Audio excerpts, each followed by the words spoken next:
All right, let's dive in.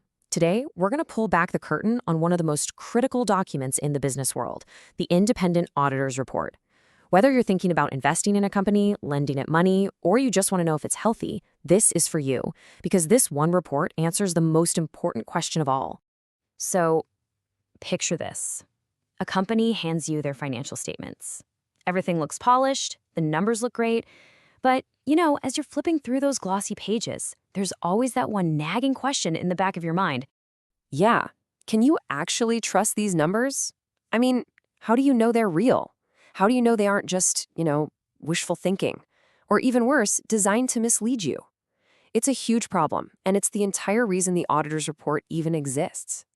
And that's where this document comes in, the Independent Auditors Report.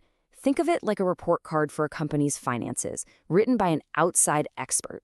Their whole job is to give an official opinion on whether the company's numbers are a fair reflection of reality and if they followed the rules, which we call GAAP. It is the ultimate signal of trust.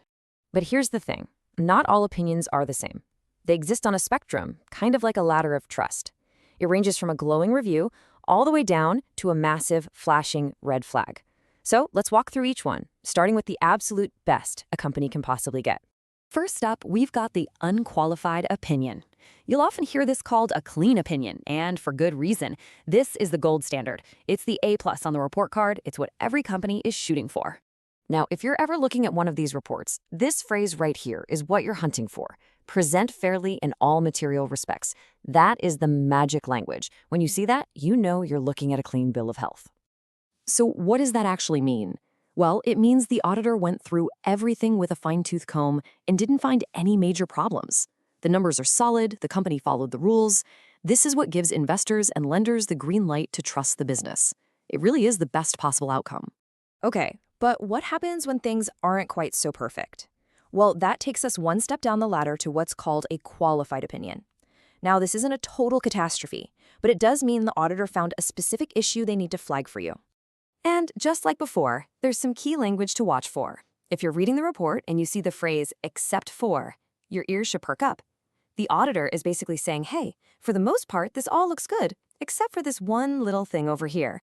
Now, the issue is what we'd call material. It's important enough to mention, but it's not pervasive, meaning it doesn't taint the whole financial picture. It's contained. This can happen if, say, the company wouldn't let the auditor see certain information, or if they used a weird accounting method for just one part of the business. It's a yellow flag, not a red one. All right, now we're moving into much more serious territory. An adverse opinion is exactly what it sounds like. It is very, very bad news. This is a massive red flag that screams, there are significant problems here. And let's be crystal clear about this. An adverse opinion isn't about one small contained issue. It means the auditor has looked at everything and has concluded that the financial statements as a whole are just fundamentally wrong. They're misleading, they're inaccurate, and you should not trust them. Period. And the consequences in the real world, they're swift and they are severe. An adverse opinion can be an absolute business killer. Investors will likely run for the hills, lenders might call in their loans, the stock price could tank, and you can bet regulators are going to start sniffing around. It's a total disaster. And finally, we get to the rarest and maybe the most frustrating opinion of all, the disclaimer of opinion. This isn't the auditor saying the numbers are wrong, it's them saying they have absolutely no idea if they're right or wrong. It's a statement of total uncertainty. A disclaimer is basically the auditor throwing their hands up in the air. They're saying, look, we can't vouch for these numbers. Why? Because they couldn't get the information they needed to do their job. The company might have put up roadblocks that made a proper audit impossible. And even though it's not a direct accusation of fraud, the message it sends to investors and lenders is pretty clear. You can't trust these financials because even we, the experts, couldn't figure them out. That level of mystery is, by itself, a huge red flag. So we've gone through the whole spectrum of opinions, from the best-case scenario to the deeply concerning. But this isn't just some academic exercise. Every single one of these opinions has a direct, real-world impact on a company's bottom line. And get this, research has actually put a number on it.